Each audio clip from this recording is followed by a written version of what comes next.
Here are the solutions for the mock exam, the core part. Number one, write as a single positive exponent of 2.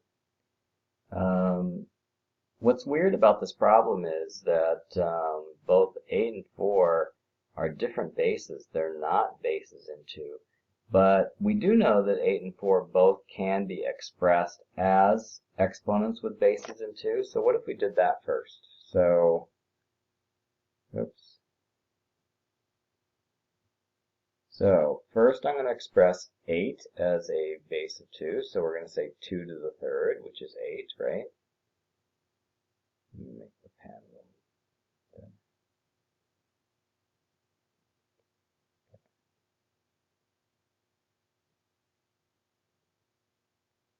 So instead of 8 to the negative 2, I put 2 to the third to the negative 2 power. Instead of 4, I'm going to put 2 squared, and then the whole thing is cubed, right? Now I know that with an exponent to an exponent, I can multiply those two together, so I'm going to do that first. And then here I have 2 squared. If I'm going to combine these two, I have a common base, so I can add those two, right? So 2 to the negative 6 times 2 to the squared is negative 6 plus 2 would be the new exponent, which would be minus 4, 2 to the negative 4, cubed. So now I can combine these two exponents as an exponent to exponent, so I can multiply these, 2 to the negative 12, and 2 to the negative 12th is the same as 1 over 2 to the 12th, right? And so now I've expressed it as a positive exponent, right? Because this is a negative exponent. So I need to go one more step, which is to make it a positive exponent, I need to put it in the denominator of a fraction. Okay, number 2, solve for k. So this is just an algebra problem. First thing we're going to do is we're going to try to isolate the k. And so we have a bunch of things being done to the k. We need to undo the things from the outside in. So k is going to be multiplied times 7, and then we're going to subtract 17, and then we take the square root, and then we multiply by negative 8, and last of all, we add 22. So first thing we need to do is undo the add 22. So we're going to subtract 22 from both sides, which gives us negative 8 square root of 7k minus 17, and the 22 minus 22 cancel out, equals negative 16.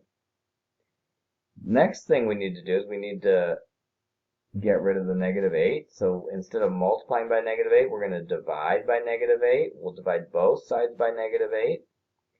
So we'll get square root of 7k minus 17 equals negative 16 divided by negative 8 is 2.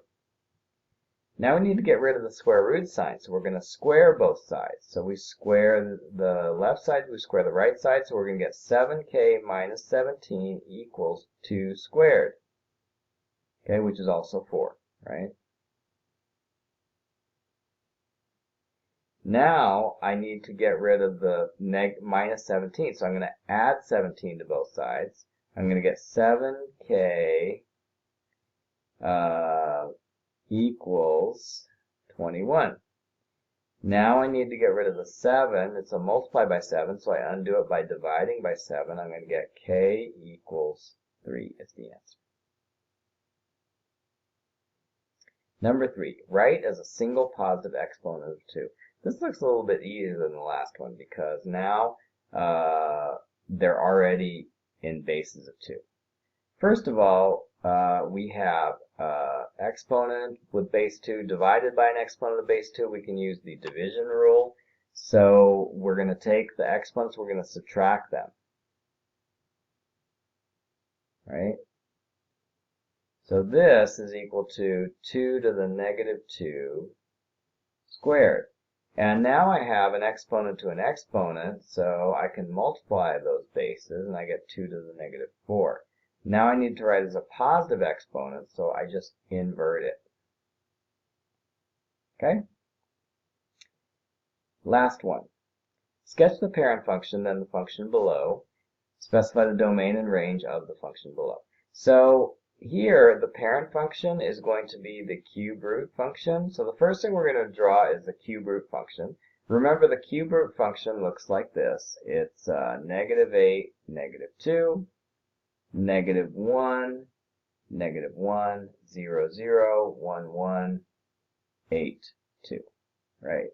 So let's plot the parent function. So 8, 2, 1, 1, 0, 0, -1, -1, -8, 2. So this is the parent function. Okay, next thing we're going to do is we're going to draw the function itself. So the function itself, it's got a vertical stretch by a factor of -2, and remember the negative is going to invert it, and the 2 is going to make it twice as tall. Then it's got a translation, and the translation is left 3, because an x plus 3 is the same as x minus a -3, so that means that the translation is 3 left. And then -1 is actually vertical, and the -1 is going to be 1 unit down. Okay, and then so first thing I'm going to do is I'm going to do the vertical stretch first. So remember, the vertical stretch is going to invert the point. So like that point's going to go here. When I say invert, it's going to go across the x-axis to the other side. And then after it inverts, it's actually going to double the distance from the x-axis because it's -2, right? So this point here is going to go here, but then it's going to double. It's going to end up there, right?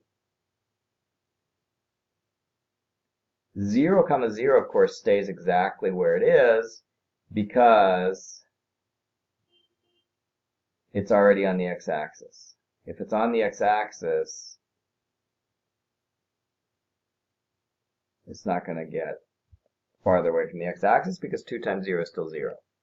Okay, so I have inverted the red function so that it's the exact opposite in every direction vertically. And then I've doubled its distance from the x-axis. So that's what I got the green function. Now what I'm going to do is I'm going to do a translation 3 to the left and 1 down. Okay, so for example, this point here is going to go 1, 2, 3 to the left and 1 down. Oops, I'm not doing the red point. I need to do the green point. So 1, 2, 3 down. So this is the green point there. It moved 3 to the left and 1 down. So this point here is going to go 1, 2, 3 left, 1 down. Okay. This point here, 1, 2, 3 left, 1 down. It's going to be there. And then this one here, 1, 2, 3 left, 1 down. It actually goes off the screen. Okay, now I'm going to connect the blue points.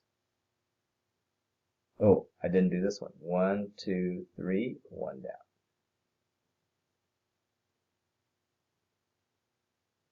Okay, so that is my final function, this function here. Okay, so the green function is when we multiply by -2, and the going from the green function to the blue function is doing the translation. We're doing a translation 3 to the left and 1 down. Okay, move on to, oh, and then finally it says, specify the domain and range of the function below.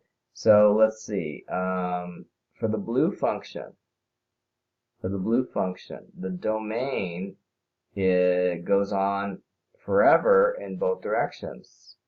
The range also goes on forever in both directions. The way we note that is we say the domain is x is an element of all real numbers. The range is y is an element of all real numbers. Okay, if it was a square root function, then the domain and range usually has an inequality, like x is greater than or equal to 0, y is greater than or equal to 0. But if it's the cube root function, then the domain and range are all real numbers. Okay. Okay, so that was it for core. And go to the next video if you want to watch extension.